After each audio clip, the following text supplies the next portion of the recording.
Selamat pagi, saatnya bersama Alethea Voice, sebuah program yang membangun keberanian dan percaya diri siswa, informatif dan penuh inspiratif. Ajang menyampaikan pendapat, kreasi, dan ekspresi, dipandu oleh Bapak Ibu Guru yang berkompetensi di bidangnya. Selamat mengikuti. Bersama Alethea, meraih prestasi gemilang.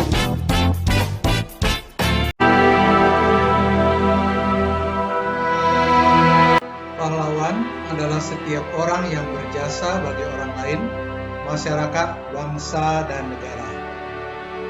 Pahlawan itu menonjol dalam hal keberanian dan rela berkorban untuk membela kebenaran. Dalam rangka peringatan Hari Pahlawan 10 November 2021, SD SMP Kristen Alethea Ampenan mempersembahkan kreasi dan ekspresi Hari Pahlawan dengan tema Pahlawan di Hatiku. Inilah kreasi dan ekspresi Hari Pahlawan melalui pembacaan biografi tokoh pahlawan nasional Indonesia.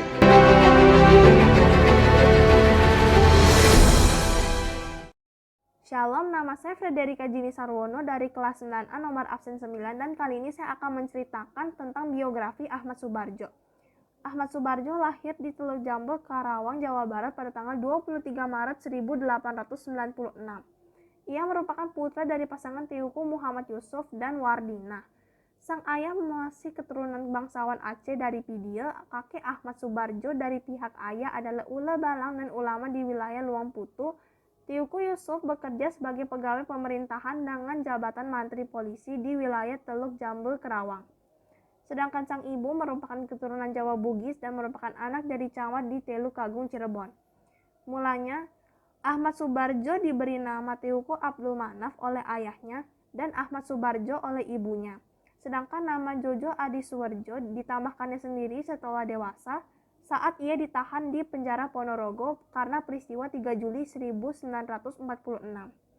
Ahmad Subarjo bersekolah di Hogere Burger School Jakarta yang saat ini setara dengan sekolah menengah atas pada tahun 1917. Kemudian ia melanjutkan pendidikannya di Universitas Leiden, Belanda dan memperoleh ijazah Master in the Rechten saat ini yang setara dengan sarjana hukum di bidang undang-undang pada tahun 1933. Semasa masih menjadi mahasiswa, Subarjo aktif dalam memperjuangkan kemerdekaan Indonesia melalui beberapa organisasi seperti Jong Java dan Persatuan Mahasiswa Indonesia di Belanda.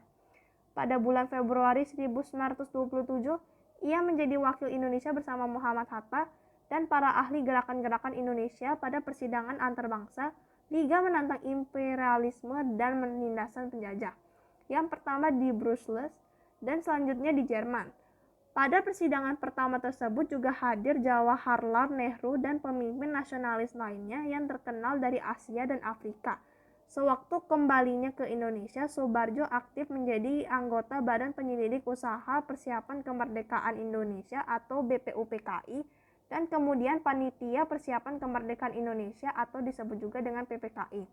Pada tanggal 16 Agustus 1945, para pemuda berjuang tersebut Cairul Saleh, Sukarni dan Wikana, Sodajo Singgi dan pemuda lainnya membawa Soekarno dan Muhammad Hatta ke Rengas Dengklok atau peristiwa Rengas Dengklok dengan tujuannya yaitu agar Ir Soekarno dan Dr. Muhammad Hatta tidak terpengaruh oleh Jepang.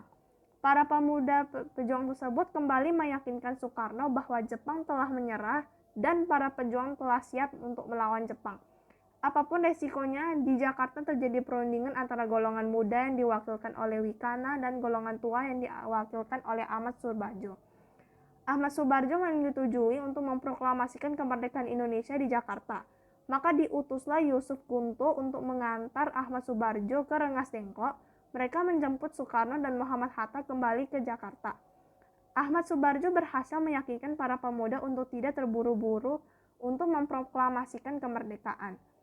Pada tanggal 18 Agustus 1945, Subarjo dilantik sebagai Menteri Luar Negeri pada Kabinet Presidensial yaitu Kabinet Indonesia yang pertama pada tahun 1951 sampai 1952. Ia kembali menjabat menjadi Menteri Luar Negeri Selain itu, ia juga menjadi Duta Besar Republik Indonesia di Switzerland antara tahun 1957 sampai 1961. Dalam bidang pendidikan, Soebardjo merupakan profesor dalam bidang sejarah, pelembagaan, dan diplomasi Republik Indonesia di Fakultas Kesusastraan Universitas Indonesia. Pada 15 Desember 1978, Ahmad Soebardjo meninggal dunia dalam usia 82 tahun di Rumah Sakit Pertamina Kebayoran Baru akibat flu yang menimbulkan komplikasi. Kemudian ia dimakamkan di Cipayung di Bogor. Pada tahun 2009, pemerintah mengangkat almarhum Ahmad Soebardjo sebagai salah satu pahlawan nasional Indonesia. Sekian, terima kasih. Demikian kreasi dan ekspresi melalui pembacaan biografi tokoh pahlawan nasional Indonesia. Kiranya melalui kreasi dan ekspresi ini, kita dibawa pada semangat untuk berani dan rela berkorban demi kebenaran.